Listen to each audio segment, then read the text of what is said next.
मी आधी जळगाव शहरातील सर्व जनतेचे मनपूर्वक आभार मानतो. शिवसेना जिल्हाप्रमुख या नात्याने महायुतीच्या आमच्या सर्व ज्येष्ठ नेत्यांच्या मार्गदर्शनाखाली ही महायुती झाली आणि तिला 100% यश या देण्याचं काम या आमच्या या सर्व उमेदवारांना केलेलं आहे. आता हा फॉर्म्युला जसा महायुती ज्या ज्या आमच्या प्रमुख पदाधिकारी आमच्या ज्येष्ठ नेत्यांनी ठरवली त्या माध्यमातून ते बसून आम्ही ठरवू आणि नक्कीच त्याच्यासाठी जी आमची एक बैठक होईल त्यामध्ये तो फॉर्म्युला ठरला की आम्ही आपल्यासमोर येऊ. काही ठरलं असेल ना की कुणाची जागा जास्त महायुतीची बैठक जी अशा पद्धतीने बैठकांवर बैठका पार पडल्यापर्यंत महायुतीचं गणित ठरलं नव्हतं.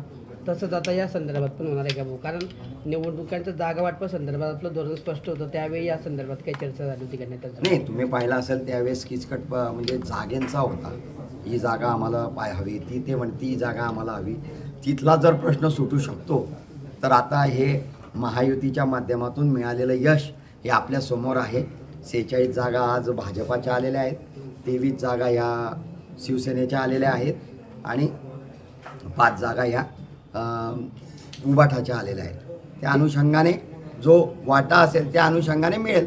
जिल्हा प्रमुख म्हणून तसेच महायुतीमधला 2 नंबरचा भाऊ म्हणून आपली अपेक्षा काय राहणार आहे? काय मिळालं पाहिजे आपल्याला? नक्कीच त्यामध्ये शेजारची खुर्ची मिळावी. शेजारचे जे ठरेल ते महापौर उपमहापौर शेजारी बसतात. 18च्या तुलनेत यामध्ये शिंदे गटाला मोठं यश मिळालं होतं. तेवढंच दावा जो आहे तो शेजारच्या खुर्चीचा असेल. पण जे आमचे वरिष्ठ नेते ठरवतील तुम्ही पण जिल्हा प्रमुख आहे, तुम्ही पण महापालिका, आम्ही त्यांच्याजवळ मांडू. आम्ही ज्यावेळेस आमची मीटिंग राहील त्या मीटिंगला मी असतो. ज्यावेळेस वाटाघाटीची जी मीटिंग होती त्यावेळेस सुद्धा मी प्रत्येक वेळेस हजर होतो आणि त्याचप्रमाणे मला ज्यावेळेस माझ्या नगरसेवकांसाठी किंवा माझ्या सहकाऱ्यांसाठी ज्याप्रमाणे न्याय मागता येईल तो मागण्याचा प्रयत्न मी करेन. महापौर उपमहापौर पदावर दावा असणार आहे का शिवसेना शिंदे गटाचा?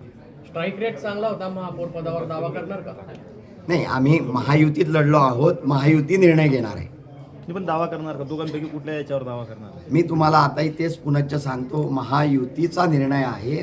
जी आमची कमिटी आहे त्यावेळची त्या कमिटी पुन्हा बसणार आहे आणि त्याच माध्यमातून निर्णय होईल. पालकमंत्री पण आपले या ठिकाणी आणि शिवसेनेचा स्ट्राईक रेट पण चांगला होता. पालकमंत्री या नात्याने जळगाव जिल्ह्याच्या आणि दुसरा छोटा भाऊ म्हणून आपली जसं तुम्ही म्हटलं की शेजारची खुर्ची मिळावी, तर जिल्हा प्रमुख म्हणून एक पक्षाचे नेते म्हणून तुम्ही काय नेमकी मागणी असणार आहे महायुतीतल्या नेत्यांकडे तुमची की पक्षाला काय? महायुतीच्या माध्यमातून आमच्या पक्षांना ज्या नागरिकांनी या जनतेने विश्वासाने निवडून दिलेला आहे त्याच्यासाठी आम्हाला वरतून पुरेसा निधी या जळगाव शहराच्या विकासासाठी त्यांनी आम्हाला आणून द्यावा आणि त्या माध्यमातून आमच्या नगरसेवकांना एकच विनंती राहील की आपण आपल्या प्रभागातील चांगला विकास या शहराचे म्हणजे या जळगाव जिल्ह्याचे नेते माननीय गुलाबभाऊ नामदार गुलाबराव पाटील साहेब असतील, माननीय नामदार गिरीश भाऊ असतील, या शहराचे आमदार राजू मामा भोळे असतील आणि आमचे शिवसेनेचे आमदार चंद्रकांत सोनवणे असतील,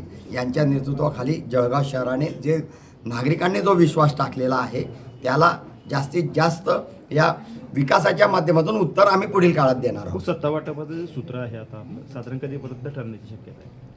8 ते 10 दिवसात ठरेल. आधी गट स्थापन आम्हाला एक गट स्थापन करून घ्यावं लागेल प्रत्येकाचा.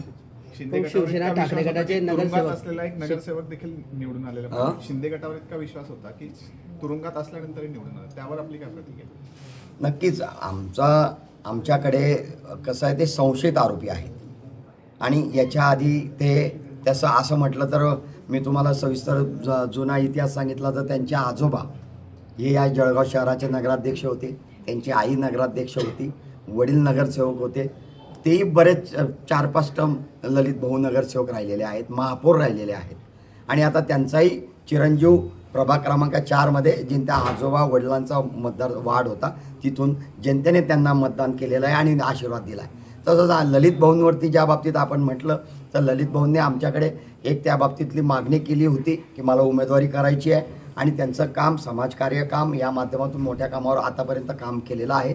समाजात सर्व समाजाला घेऊन चाललेले आहे.